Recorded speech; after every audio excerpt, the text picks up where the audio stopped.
Get fear and loathing out your mind. Don't pull me down from the ceiling.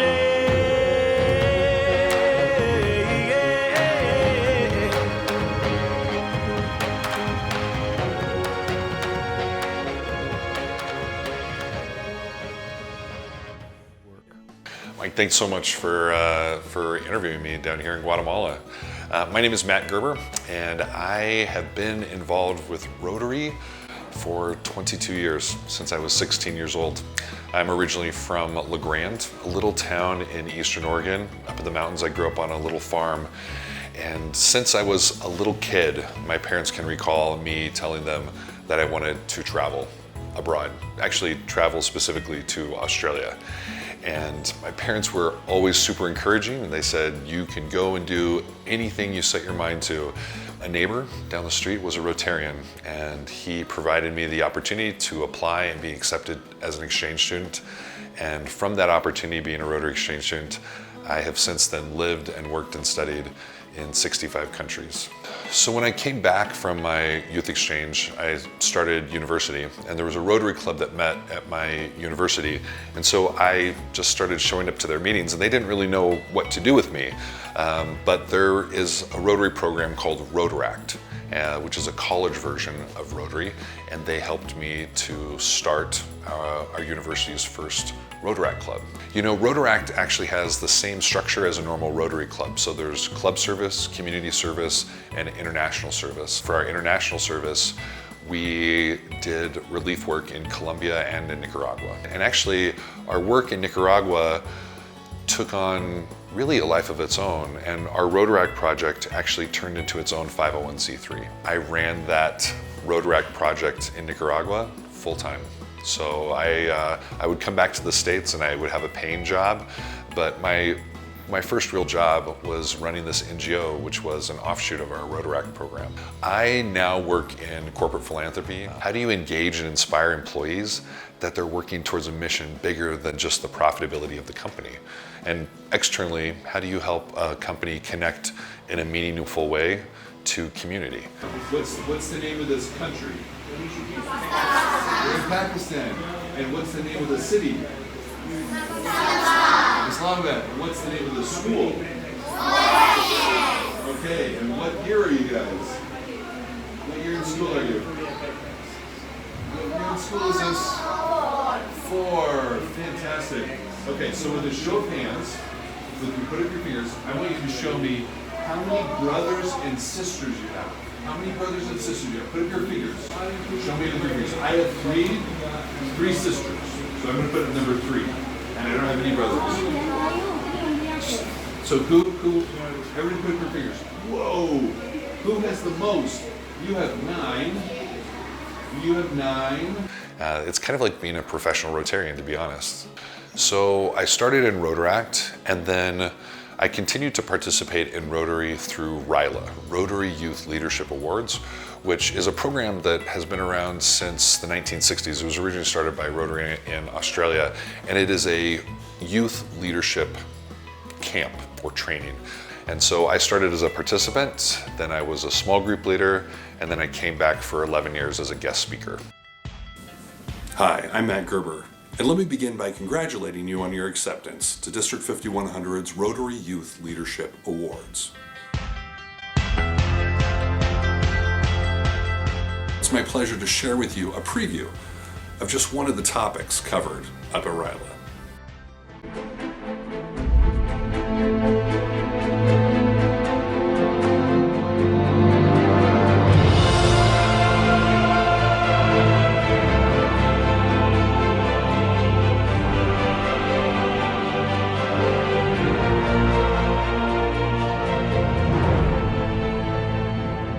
If I was on my deathbed, there's no way I'd want to be climbing Kilimanjaro. It's not things to do a few minutes before you die, it's things to do in your life.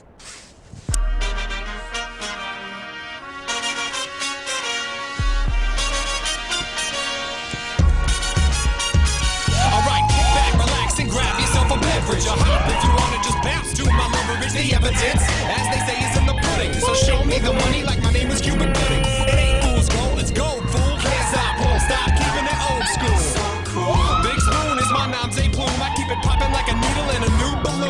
you don't know by now, then you need more schooling. Let loose, kid, get stupid. Got more flavor than I know what to do. It's to get your hands up if you're part of the movement. My freshman year of college, I was introduced to the bucket list of John Goddard, who lived a life of greatness through his goals. I put on my list everything from languages I wanted to learn to places I wanted to visit. Now, no matter what your life goals list entails, we're asking that all participants write these things down and bring with them up to RYLA. Now, participants before you and all your small group leaders have all completed this task. And here are some of the things on their life goals list. Sing it out, boy, you've got to see what tomorrow brings. Sing it out, girl, you've got to be what tomorrow needs. For every time that they want to count you out, And use your voice every single time you open up your mouth. sing it for the boys, sing it for the girls. Every time that you lose, you sing it for the world. Sing it from the heart, sing it till you nuts. Sing it out for the ones that'll hate your guts. Sing it for the deaf, sing it for the blind. Sing about everyone that you left behind. Sing it for the world, sing it for the world.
The whole time I was at RYLA, helping young adults find their passions and live their life goals, I was pursuing my own life goals, including humanitarian aid work and international work with Rotary. In fall of 2018, after the massive earthquake and tsunami hit Palu, Indonesia, I had the opportunity to travel there working with a number of different aid organizations, including Rotary. And this was my first time getting my exposure to ShelterBox, an organization which I joined a few months later and now serve on the USA Board of Directors and as the chair of the Development Committee. ShelterBox is an international disaster relief organization which has its roots in Rotary. It was started as an international service project by a Rotary Club in the UK. And since then, it has helped more than 1.2 million people in over 100 countries, more than 320 natural disasters, all with one mission: to help keep families together after natural disasters and conflicts.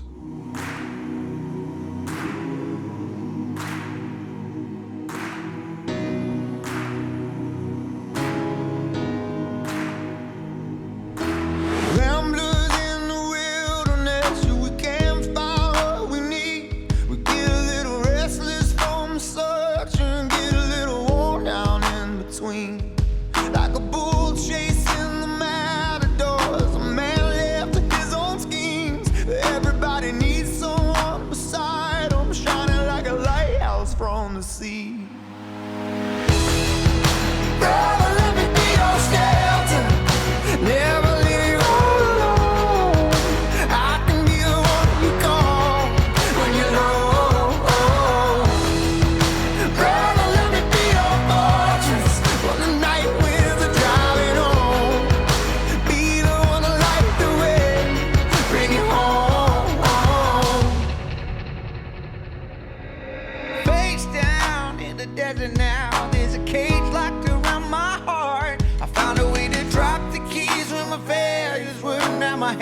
can't reach that far. I ain't made for rivalry. I can never take the world alone. I know that in my weakness I am strong, but it's your love that brings me home. Brother, let me be your shelter. Never leave you all alone. I can be the one you call when you're low. Brother, let me be your fortress when the night with the darling on.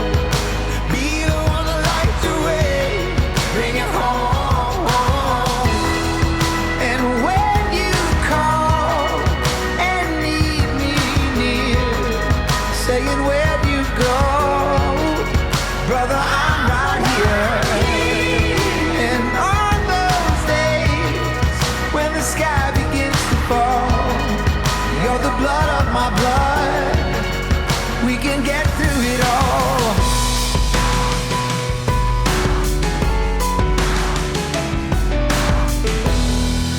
Brother, let me be your shelter.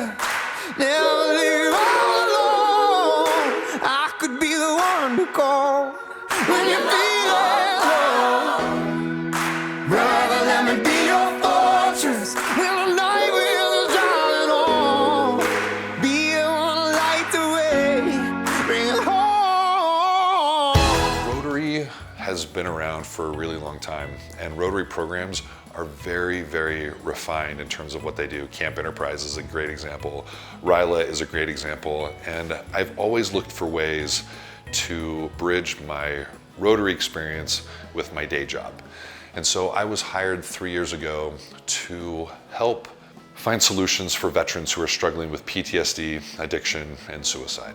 And the whole idea was, how do we help them find purpose and community and professional success through fitness? And so I took the model from RYLA, which is an all-volunteer instructor model, small group model, and this idea that you look at people not just in terms of their professional development, but their personal development. And I applied this Rotary program for young adults to veterans who are struggling with reintegration into civilian life. And everybody questioned my assumptions. They were like, wait a second, how do you know that this small group model is going to work? And why are you having a business day and a psychology day in your program for people becoming personal trainers? Like, it just doesn't, and I just kept assuring them. I said, you know what, Rotary's been doing this for 60 years. This is going to work. And it worked the first time.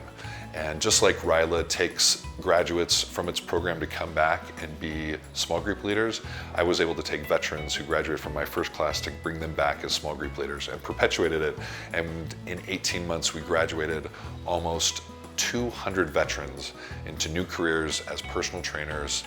And it was based on this Rotary model of mentorship. And how do you create an arc of experience that builds on personal skills, community skills, business skills? Rotary provides a really unique parallel professional course. And so early in my career, I didn't have the opportunity I didn't have as many leadership opportunities as people who were more senior, and yet I needed those leadership opportunities to build the experiences so I could accelerate and move up in my career. Because I was involved with Rotary in RYLA and Rotaract, and then I joined a Rotary Club and was a Rotary Club president, the experiences that I gained there fed back into my professional life. So I credit, without exception, all of the biggest moves in my career with the fact that I have also been involved with Rotary at the same time. The opportunity for Rotary clubs is to engage and inspire young people that Rotary can be relevant in their lives. And it absolutely can. You just have to figure out what is the need that Rotary can meet for these young people that they can't address on their own. Maybe it's an opportunity for community. Maybe it's an opportunity for service. Maybe it's an opportunity to travel abroad, just like we are here, and to be a part of something bigger than themselves. I think that in our society, we've become increasingly isolated and individualistic because of social media. And I think that it has a profoundly negative personal and professional impact. And Rotary is the antithesis of that. Rotary is the way to connect, to be a part of a bigger mission, and to be influenced by different types of people and different ideas, which is really the only way that we grow. And Rotary does all that. Rotary is one of the best decisions a young person can make. Rotary is community, Rotary is adventure, Rotary is opportunity. Yeah, you look at it on paper and you can describe the attributes of it. They usually meet every week, it's usually over a meal, it's a group of professionals who gather their time and resources to do community service projects, but that's really the what. It's not really the why of Rotary. Even service above self, we hear it so many times that I think sometimes it loses a little bit of meaning. The why of Rotary for many people who first join is professional networking. They want to expand their sphere for the benefit of their business a lot of times. But when we survey people 6 months after they've been a part of a Rotary Club, the reason why they stay, their why is community. And I think that is all we have to do is get young people to be in proximity of Rotary long enough that they get to feel that pivot from being a professional opportunity to also a personal opportunity, because that's what's going to cause them to stay. One thing I would encourage Rotary clubs to do is not to reflect on themselves as being too old or too inaccessible to attract younger members. Younger adults are craving the opportunity for mentorship, they're craving the opportunity to learn. They don't have access to previous generations like we have previously in our society, and they are hungry for people who will speak wisdom into their lives and help them ask the right questions in life, not give them the right answers, but to really say, like, you know what? When I was at this point in my life and I was trying to decide what was best for my family or my career, this is how I thought about it, and here's how I made that choice. And that's the sort of mentorship that more established Rotarians can offer prospective members. So a lot of people ask, like, what are some tools to really effectively recruit younger members? And one of the things that we found worked really well in our club in Minneapolis was we approached our program like you would approach a speaker list for TED Talks. And so we actually planned out 6 months in advance and made it really, really exciting, just like we were to promote TED Talks. And so we would find these speakers who were subject matter experts, and we weren't just trying to fill a calendar. We were trying to create inspiration, people who are the best at what they do, people who are going to share new ideas. And it just so happened that the people we invited were all people that we were targeting to be part of our Rotary Club, because we wanted to bring them in, we wanted to celebrate their expertise, we wanted to let them know that we see them, that we can learn from them, and all of a sudden, during the Q&A, they get to learn about us as well, and during the whole meeting, actually. They get to hear about our community service projects before the program, and it was actually one of the best ways to recruit. Look at your program as an opportunity to attract and get younger prospective members through the door.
I want to say a huge and sincere thanks to all of the Rotarians, Rotaractors, Interactors, and Rotary clubs around the world that have been part of my Rotary journey. My hope is that as I continue for however much time I have left on this earth, that I will have the opportunity to continue to serve others through Rotary, to continue to find purpose, community, and hope in a very uncertain world through a very, very amazing organization. Thank you. I breathe in hard, don't speak, 'cause it's like a bitter pill. You blow my mind, you make my heart beat